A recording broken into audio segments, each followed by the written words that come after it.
పల్నాడు జిల్లా సత్తెనపల్లి పట్టణంలో టీడీపీ నేత కన్నా లక్ష్మీనారాయణ ఎన్నికల ప్రచారం నిర్వహించారు. సత్తెనపల్లి పట్టణంలో 30వ వార్డులో ఇంటింటి ప్రచారం నిర్వహించారు. కాలనీ వాసులకి జగన్ చేస్తున్న మోసాల గురించి వివరించారు.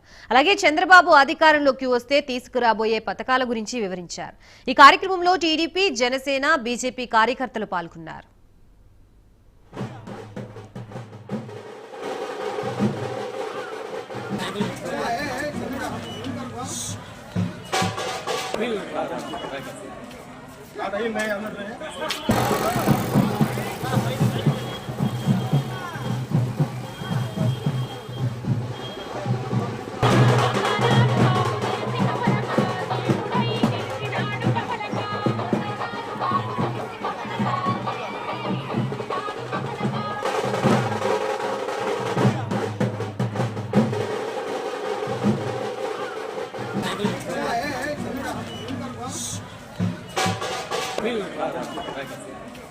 Ada ini,